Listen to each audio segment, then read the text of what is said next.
오늘 2부 예배는 그런대로 가족들에게 시골로 내려가서 예배드리는 분과 또 가족으로 우리 함께 참여해서 같이 예배드리는 분이 비슷한 것 같습니다.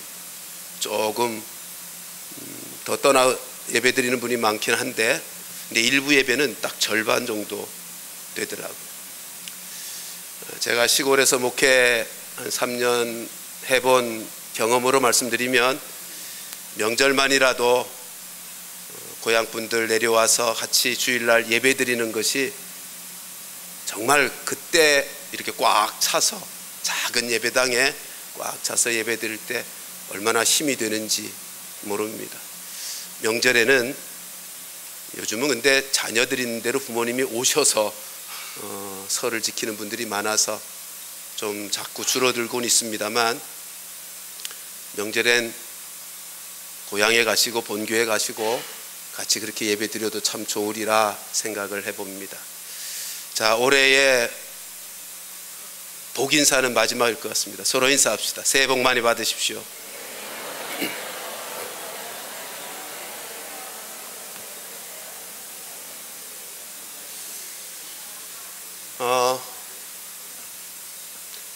오늘 나누는 말씀은 야고보서 강의 마지막 시간이 되었습니다. 오늘 읽은 말씀이 야고보서의 마지막 2절인데, 다른 모든 서신서와 좀 차이가 있는 것을 느끼셨을 것입니다. 성경의 바울 서신이든 야고보 서신, 베드로 서신이든 요한 서신이든 모든 서신서의 끝은 있을지어다로 다 끝납니다. 예를 들면 찬송으로 영광이 세세토록 있을지어다, 그게 로마서의 끝맺음의 말이에요. 그 외에 대부분의 말은 성도들을 축복하는 말로 평안이 있을지어다, 있을지어다로 대부분 끝나는데, 야고보서 말씀은 아주 안타까움에 뜨거운 가슴으로 권면하는 말씀으로 끝을 맺고 있습니다. 그만큼 야고보 사도의 마음에 절박함이 있었다는 증거입니다. 오늘이 마지막 부분이어서 여러분, 편지, 성경에 있는 편지가 대부분 그러하고 일반적으로 글들이 대부분 그러하듯이 맨 앞머리 서론의 글에는 앞으로 내가 쓸 내용은 이런 내용일 것이다를 암시하는 주요한 단어들이 쓰여집니다. 그리고 끝맺음 부분에서는 이제까지 쭉 얘기해왔던 것의 가장 중요한 것을 다시 반복하고 정리하는 말씀입니다. 그러니까 오늘 읽은 이 말씀은 야고보서 전체와 관련해서 야고보가 가장 하고 싶은 말을 하고 있는 것입니다. 자, 서론에서 어떻게 시작했나를 우리 다시 한번 1장 1절로 5절 말씀을 저와 함께 한 절씩 나누어서 읽습니다. 하나님과 주 예수 그리스도의 종 야고보는 흩어져 있는 12지파에게 문안하노라.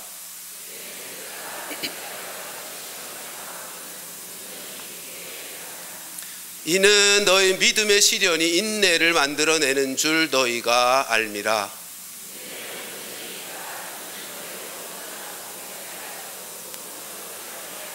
같이 읽습니다. 너희 중에 누구든지 지혜가 부족하거든 모든 사람에게 후히 주시고 꾸짖지 아니하시는 하나님께 구하라. 그리하면 주시리라. 아멘. 1절에서 흩어져 있는 12지파라는 표현이 있습니다. 왜 흩어져 있습니까? 스데반 집사의 핍박 때문입니다. 예루살렘 교회가 핍박을 받게 되자 성도들이 신앙 지키기 위해서 흩어졌습니다.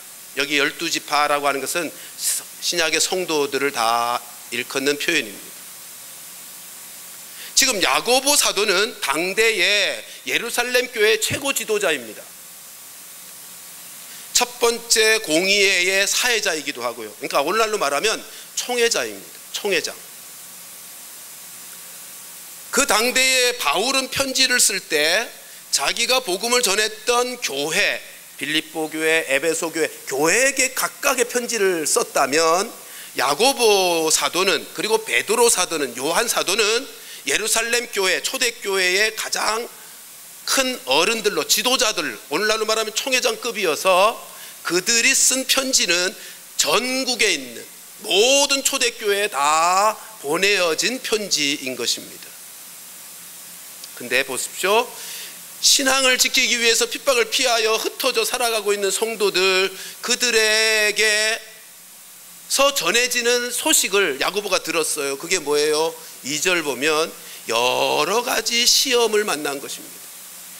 여기 여러 가지 시험이란 시련으로 말미암는 시험입니다. 초대교회의 성도들이 여러 가지, 한두 가지가 아니고 여러 가지 시련을 겪더라, 그 말입니다. 자, 우리가 야고보서를 쭉 살펴왔는데 야고보서 속에서 야고보가 말하고 있는 이들이 당한 시련들이 어떤 것이 있었죠?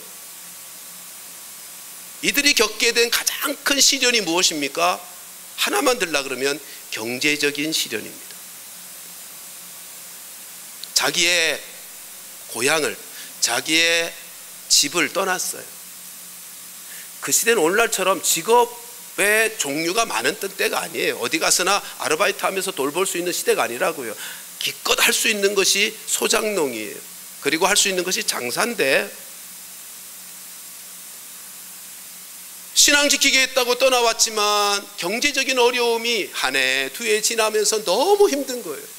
너무 고통스러운 거예요. 우리 2장에서 본 것처럼 교회 안에 장사하던 분들은 신흥 재벌들이 돼가지고 교회 안에 빈부격차 때문에 가난한 사람들이 없음 여김을 받기도 한답니다. 그러니까 야고보서를 읽어보면 교회 바깥의 문제로 당하는 어려움에 대한 말씀은 거의 없고요. 교회 안에 성도들 사이에서 벌어지는 교회 내적 문제에 대한 권면으로 가득합니다. 그 가장 큰 문제가 2장에서는 경제적인 문제로 말미암는 교회 안의 갈등과 여러 가지 문제들이 노출됐고요. 3장에서는 말의 문제였죠. 네? 말의 문제예요. 교회 안에서 말이 너무 거친 말, 욕된 말들이 나와서 혀는 불이요 불의의 세계라까지 말씀하잖아요. 지옥으로부터 나는 것처럼 그 말 때문에 온 교회가 지옥을 경험하는 지경이 되었다는 것입니다. 야고보 사도가 그런 소식을 듣는 거예요. 그러니까 초대교회 이 야고보서의 편지를 받는 수신인들은 경제적인 어려움과 사회적인 어려움과 신앙적인 여러 가지 어려움들을 겪으면서 곤고하고 힘든 세월을 보내고 있어요. 그러니 그들이 얼마나 세상의 것들 때문에 쉽게 유혹을 받겠어요. 네? 나도 저들처럼 좀 부유하게, 그래서 평안하게 살고 싶다, 그런 생각 안 들겠어요? 자, 그래서 이런 여러 가지 시련을 만난 그 성도들에게 야고보가 처음 한 말이 뭐예요? 3절 4절은 인내하랍니다. 인내하라. 그리고 5절에서는요 기도하라. 하나님 앞에 기도하라는 것.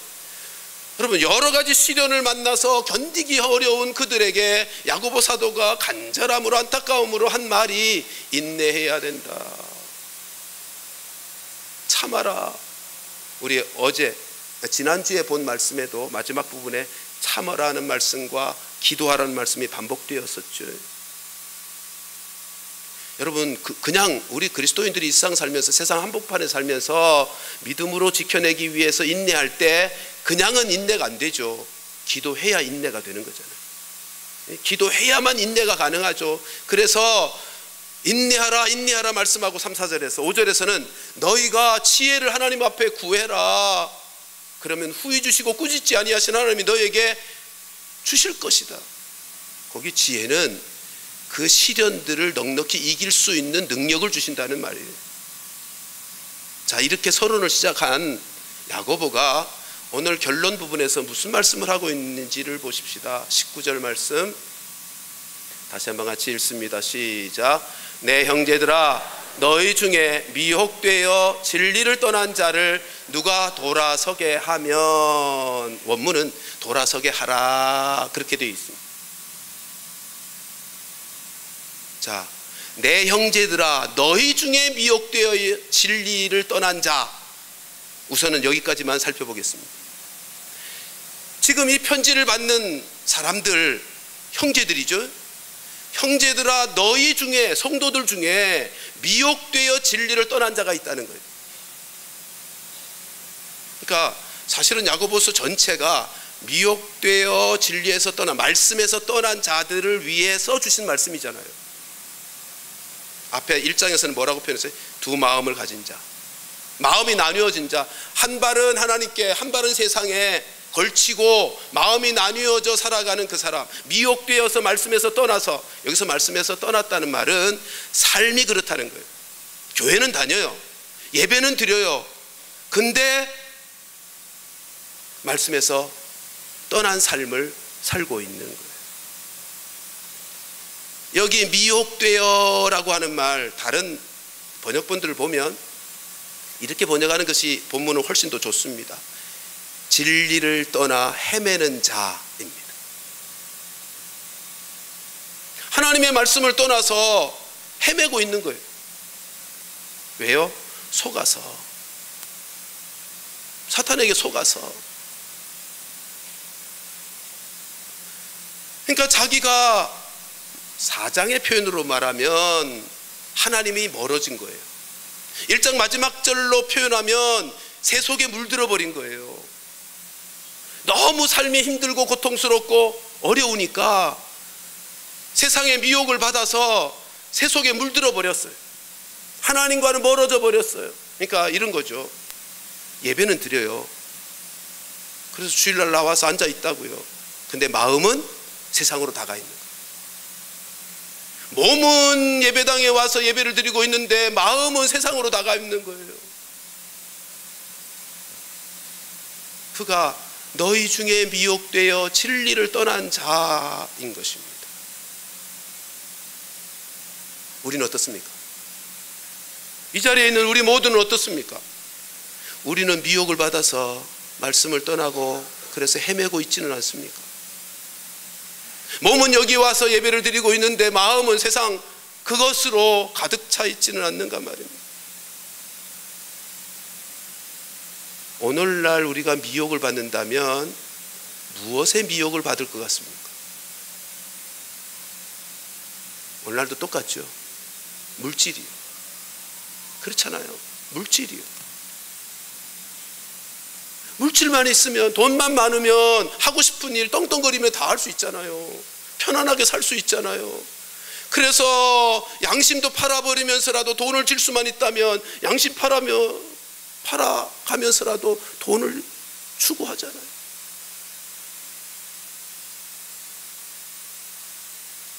디모데전서 6장 10절은 그렇게 말씀하죠. 같이 한번 디모데전서 6장 10절 말씀 같이 읽습니다. 시작. 돈을 사랑함이 일만하게 뿌리가 되나니 이것을 탐내는 자들은 미혹을 받아 믿음에서 떠나 많은 근심으로서 자기를 찔렀도다. 미혹을 받는 거예요. 돈을 사랑한다는 말은 돈만을 추구한다는 거예요. 그게 제일 가치로 여기고 산다는 거예요. 그게 악을 만들어낸대요. 악의 뿌리래요.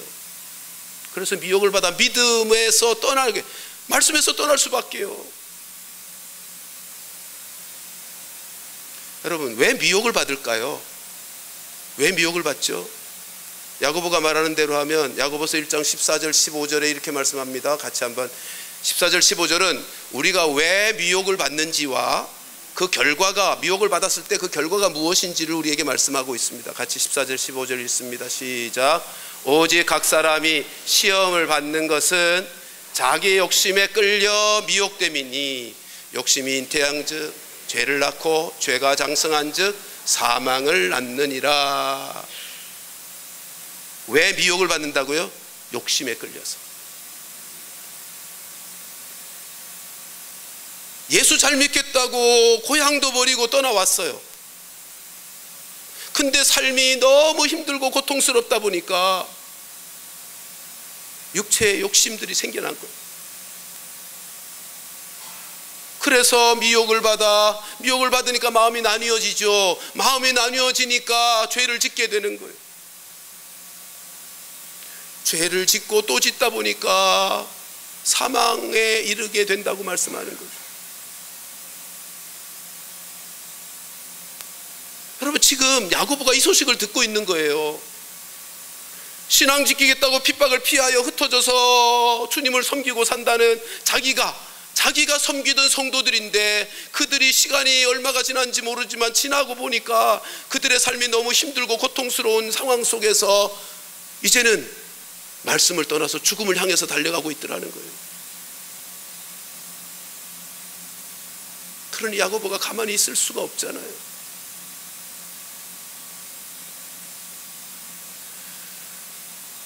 여러분, 왜 말씀을 떠나면 죽음이 되는 거죠? 왜 말씀을 떠나서 살면 그 결과가 죽음이냐 말이에요. 야고보 사도가 이렇게 말씀합니다. 1장 18절 말씀 같이 읽습니다. 시작. 그가 그 피조물 중에 우리로 한 첫 열매가 되게 하시려고 자기의 뜻을 따라 진리의 말씀으로 우리를 낳으셨대. 뭐로요? 진리의 말씀으로요. 우리가 거듭난 것이요, 말씀으로 거듭난 것이라고요. 베드로전서 1장 23절에서 아주 분명하게 말씀하잖아요. 같이 읽습니다. 시작. 너희가 거듭난 것은 썩어질 씨로 된 것이 아니요 썩지 아니할 씨로 된 것이니 살아있고 항상 있는 하나님의 말씀으로 우리가 거듭났다는 거예요. 자, 그럼 한번 생각해 보세요. 우리의 거듭난 생명이, 영적인 생명의 근원이 뭐예요? 말씀. 이 영적 생명의 본질이 뭐냔 말이에요? 말씀이요. 이 우리가 거듭난 영적 생명의 근원이 말씀인데, 그 말씀을 떠나면 죽을 수밖에. 생명의 근원이 거기 있는데. 그러니까 말씀을, 거듭난 성도가 말씀을 떠난다는 것은 단순히 도덕적으로, 윤리적으로, 영적으로 잘못된 길을 간다 정도가 아니라 생명의 근원에서 떠나는 거예요. 지금.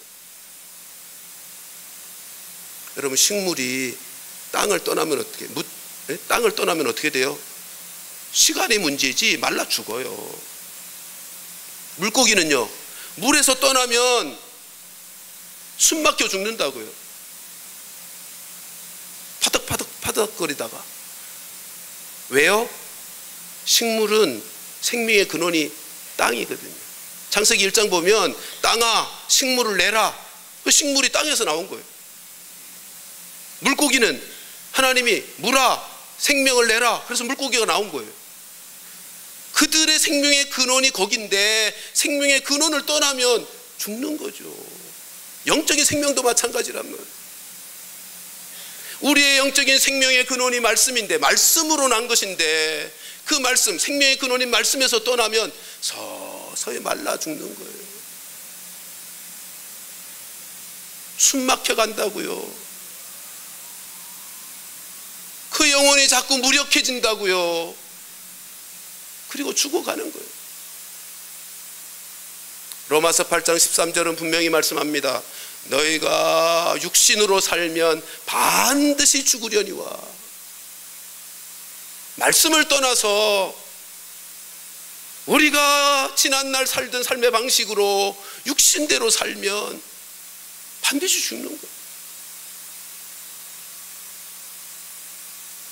오늘 본문의 20절에도 그런 말씀이 있습니다. 본문 20절 보시면, 너희가 알 것은 죄인을 미혹된 길에서 돌아서게 하는 자가, 돌아서게 하면 결과가 뭐예요?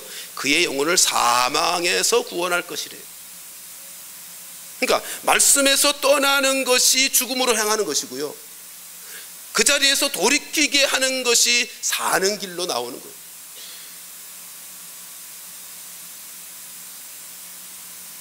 그래서 야고보 사도는 1장 21절에서 이렇게 말씀하잖아요. 같이 한번 야고보서 1장 22절 읽습니다. 시작. 그러므로 모든 더러운 것과 넘치는 악을 내버리고 너희 영혼을 능히 구원할 바 마음에 심어진 말씀을 온유함으로 받으라.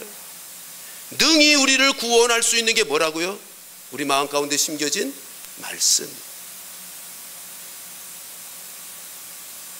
사망에서 우리를 건져내어 구원시킬 수 있는 능력이 말씀에 있단 말이에요. 그 사도 야고보는 그래서 말씀을 온유함으로 받으래요. 온유함으로 좀 받아라.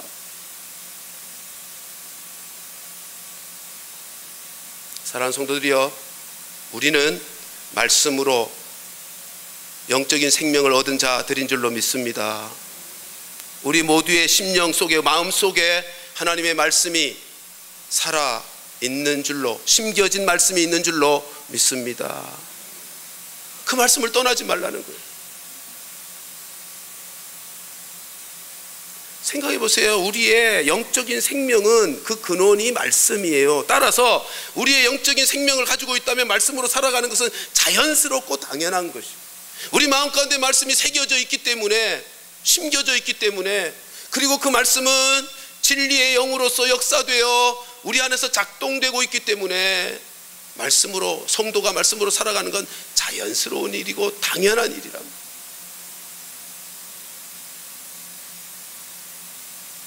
사랑하는 성도들이여, 말씀에서 떠나지 않게 되기를, 그리고 우리 안에 말씀이 심겨지도록, 말씀이 전해질 때마다, 말씀을 접할 때마다 말씀을 온유하게 받을 수 있기를, 그리고 그 말씀이 우리 안에서 살아서 작동되고 역사되어 우리의 삶이 말씀에 붙잡혀 살아가는 은혜가 있기를 주님의 이름으로 축원합니다. 혹이라도 말씀에서 떠난 것이 있다면 돌이키십시다. 말씀을 떠나지 말아야 되고요, 혹이라도 말씀에서 떠난 나의 삶의 어느 부분이 있다면 돌이켜야 합니다.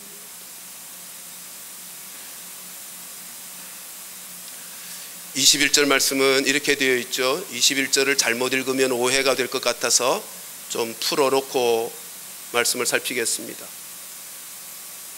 5장 20절이요.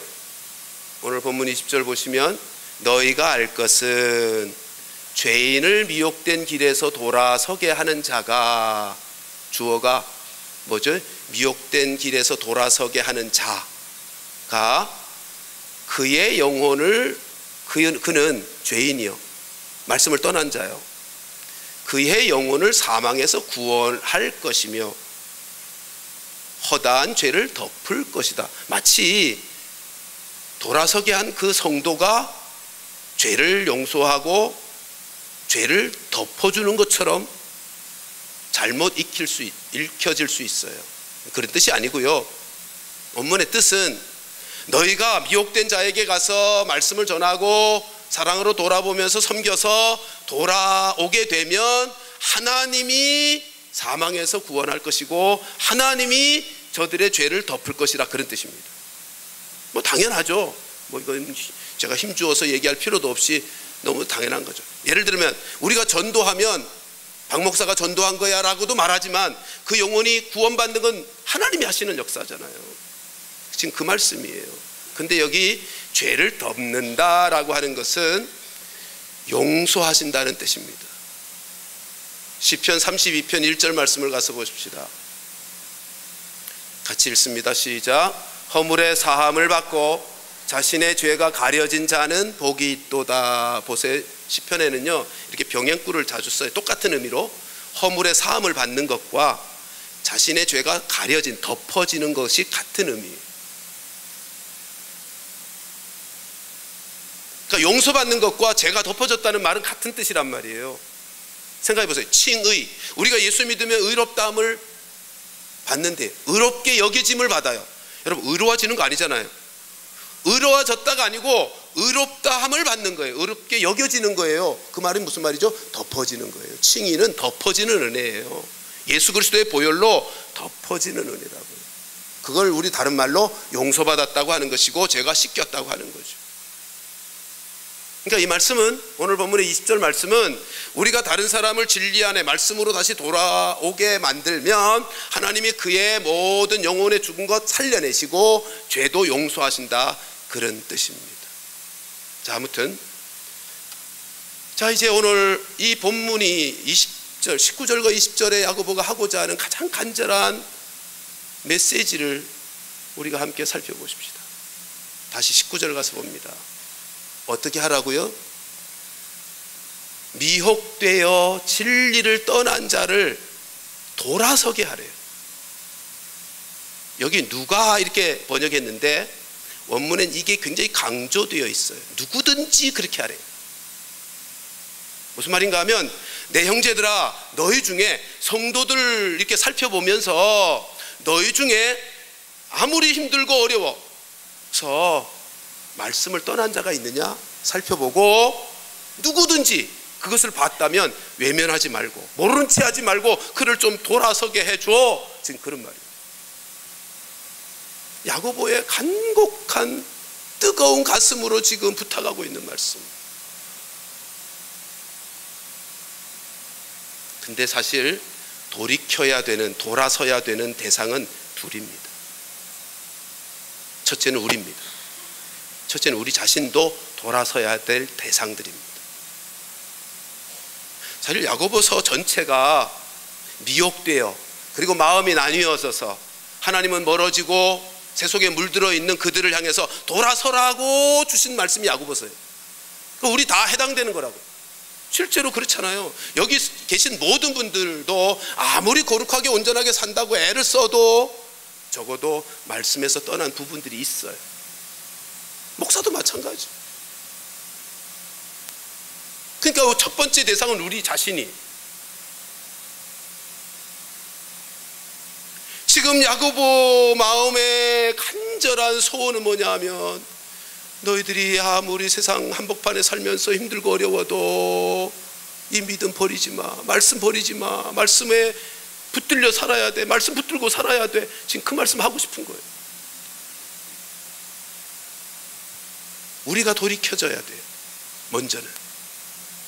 이걸 위해서 야고보 사도가 4장에서 8절로 10절에서 이렇게 권하죠. 세 가지를 권했어요. 첫째, 하나님을 가까이 하라. 한번 따라 하십시다. 하나님을 가까이 하라. 둘째, 9절. 슬퍼하며 애통하며 울지어다라고 말합니다. 회개하라는 말입니다. 따라 하십시다. 회개하라. 세 번째로는 10절이요. 주 앞에서 낮추라. 따라 합시다. 주 앞에서 낮추라.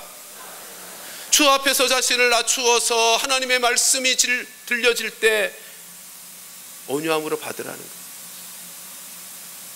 우리가 말씀으로 다시 돌이키려면 우리의 삶의 부분에서 말씀을 떠난 것이 있을 때 말씀으로 돌이킬 수 있으려면 이 세 가지를 해야 돼요. 하나님께 가까이 가야 돼요. 다른 말로 말하면, 풀어서 말하면 기도와 말씀의 삶을 힘써 살아야 돼요. 그리고 회개해야죠. 회개의 과정은 반드시 필요한 거예요. 그리고 셋째로는 겸손하게 자신을 하나님 앞에서 낮추어서 말씀을 온유함으로 받았고 그 말씀을 마음에 새겨 놓아야죠. 이게 우리가 말씀에서 떠나지 않고 말씀을 붙잡고 살 수 있는, 그리고 말씀에 붙들려 살 수 있는 비결이라고. 여러분, 이 세상 살아가면서 말씀을 붙잡고 말씀에 붙들려 사는 것만이 세상을 이기는 길이라고요. 세상을 이길 수 있는 유일한 능력이라고요. 사랑하는 성도들이여, 하나님을 가까이 하시고 때때로 하나님 앞에 엎드려 잘못한 것들 회개하시고 자신을 하나님 앞에서 낮추어서 하나님의 말씀을 온유함으로 받는 성도들 되시기를 주님의 이름으로 축원합니다. 그것이 우리가 돌이켜지는 은혜를 누릴 수 있게 하는 비결이에요. 이제 두 번째로 야고보 사도가 마지막으로 부탁하는 건 돌이키게 하라는 것이에요. 이제 돌이키게 하라는 거예요. 그런 자들이 있으면, 말씀에서 떠난 자들을 보면 누구든지 모른 채 하지 말고 돌이키게 하라는 거예요. 자, 그러면 우리가 어떻게 하면 돌이키게 할 수 있습니까? 조금 전에 말씀드린 내가 돌이키는 방법의 원리대로, 야고보가 말씀한 대로 말씀에서 떠난 형제를 보면서 야, 하나님 가까이 해, 회개해야 돼, 자신을 낮추고 말씀을 받아, 그렇게 권하면 될까요? 예, 야고보 사도가 가르치는 원리니까 그렇게 가르치고 권면해야 되겠죠. 근데 그것만으로는 안 돼요. 그것만으로는 안 돼요. 이들이 처한 상황이 어떠하다고요? 내일 먹을 거리가 없는 사람들이, 오늘 입을 옷이 없어서 벌벌 떨고 있는 사람들이라고요. 이들도 하나님 앞에서 믿음 지키겠다고 나온 사람들이어서 얼마나 많이 기도해 봤겠어요. 하나님, 먹을 것 좀 주세요. 입을 옷도 좀 편안하게 따뜻하게 입고 살게 해주세요. 기도 안 했겠어요. 근데 하나님은 응답하시지 않는 것 같고, 그래서 미혹되어서 마음이 나뉘어져서 말씀을 떠나버린 거예요. 그들을 돌아서게 하려면 회개해야 돼, 겸손하게 말씀 받아, 그런 것으로 되겠느냐 말이에요.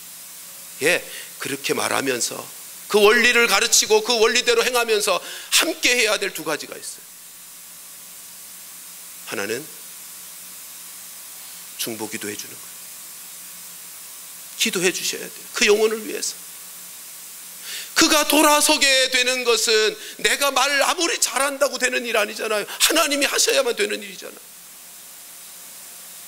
하나님께서 그 마음 다시 만져주시고 그 마음 속에서 역사해 주셔야만 되는 일이니 그 영혼을 위해서 뜨겁게 기도해 주셔야 돼요. 또 하나는 국률의 섬김이 있어야 돼요. 사랑을 베풀어야죠. 2장에서 그래서 야고보 사도가 말하잖아요. 야, 지금 배가 고파서 굶고 있는 형제에게, 헐벗어 추워 벌벌 떨고 있는 형제에게 아이, 가서 따뜻하게 좀 해, 가서 배를 부르게 해, 주지는 않으면서 그러지 말라고 가르치잖아요. 내일 먹을 거리가 없어서 자존심도 상해서 아파하고 힘들어하는 형제에게 먹을 것 갖다 주면서 우리 함께 기도하자, 힘을 내야지, 그래도 말씀 붙들어야지, 그렇게 해야 되지 않겠어요? 옷을 갖다 주면서 벌벌 떨고 있는, 추워서 떨고 있는 형제에게 옷을 갖다 주면서 해야죠. 그래서 2장에서 가르친 것이 뭐죠? 행함이 있는 믿음의 삶을 살라는 거예요. 2장 22절에서 믿음은 행함과 함께 일하고 행함은 믿음을 자라가게 한다 그러잖아요. 우리 올해의 요절인 26절에서는 영혼이 없는 몸이 죽은 몸인 것처럼 행함이 없는 믿음은 죽은 몸이라고 하잖아요. 말로 되는 게 아니고 기도해야 되는 것이고요, 사랑의 섬김으로 되는 것이. 내가 가지고 있는 것 반을 쪼개서라도, 콩 하나라도 반 쪼개서 함께 나누면서 우리 다시 힘내자, 그래야죠. 우리 성경 한 것 볼까요? 에스겔서 3장 16절로 21절 말씀 저하고 한 절씩 나눠서 읽습니다. 7일 후에 여호와의 말씀이 내게 임하여 이르시되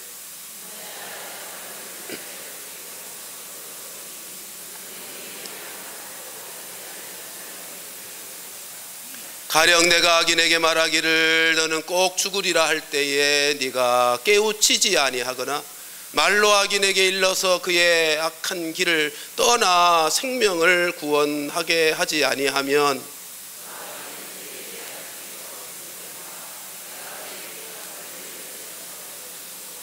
네가 악인을 깨우치되 그가 그의 악한 마음과 악한 행위에서 돌이키지 아니하면 그는 그의 죄악 중에서 죽으려니와 너는 내 생명을 보존하리라.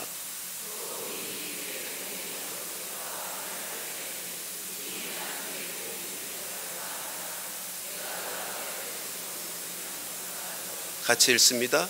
이는 네가 그를 깨우치지 않음이 그는 그의 죄 중에서 죽으려니와 그의 핏값은 내가 네 손에서 찾으리라. 무슨 말? 하나님의 에스겔을 부르시면서 하신 말씀이에요. 너 가서 돌이키게 하라는 거예요.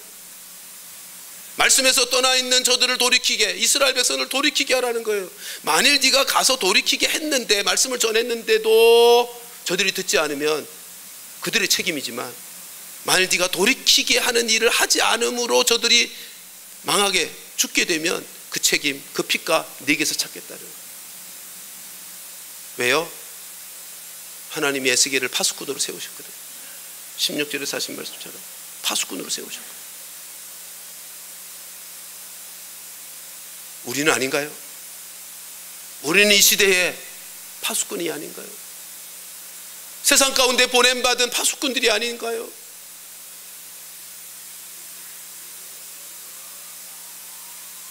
따라서 우리도 야고보 사도의 안타까움으로 축복하는 말도 잊어버린 채 마무리가 돼버렸어. 하시는 이 말씀 우리에게 적용하자면 3단계로 한번 적용해 보십시다. 여러분, 말씀에서 떠난 성도들 서로 살피면서 돌이키게 하는 사역 어디서 이루어질 수 있을 것 같아요? 순모임에서. 순모임에서. 우리 순모임 그렇게 하는 거잖아요. 말씀 펴놓고 그 말씀 앞에서 내 삶을 어떻게 살았는지를 비추어 보면서, 우리가 잘못 산 거 있으면 서로 격려하고 위에서 기도해 주면서 돌이키게 하는 현장이 순모임의 현장이란 말이죠. 이 사역, 우리 교회는 순모임에서 하는 거예요. 순모임에서 이런 사역이 이루어지기를 주님의 이름으로 축복합니다. 2번째는, 여러분, 미혹을 받아서 말씀에서 떠난 사람들 중에는 교회도 다니면서 말씀에 떠난 사람도 있지만 교회를 아예 떠난 사람도 있을 거 아니에요. 네? 교회를 아예 떠난 사람도 있어요. 난 기도해 봤더니 하나님 하나도 안 들어주시더라. 그리고 교회를 떠난 사람이 있다니까요. 우리 교회 나오다가 그런 분도 또 계셔요. 그런 분들도 돌이키게 하라는 거예요. 그러니까 올해 우리가 이제 음력으로 시작하는 새해가 됐는데요, 올해 우리 그런 결심하자고요. 돌이키리라, 그리고 돌이키게 하리라. 2가지 결심을 하자고요. 한번 따라 하십시다. 돌이키리라, 돌이키게 하리라. 순모임에서 빈방석, 우리 수는 올해 빈방석 2개 하자, 3개 하자 결정 좀 하시고요. 같이 기도도 모으시고요. 그래서 잃어버린 영혼들을 주께로 돌이키게 하는, 말씀으로 돌이키게 하는 그 역사를 올해를 좀 해내보자고요. 3번째로 확장하자면, 아예 진리를 떠난 정도가 아니라 아예 교회도 나와보지 못한 죽음을 향해서 달려가고 있는 이웃들이 많이 있잖아요. 아직 저들도 내가 돌이켜서 하나님께로 나오게 하리라. 우리 그것 좀 하자고요.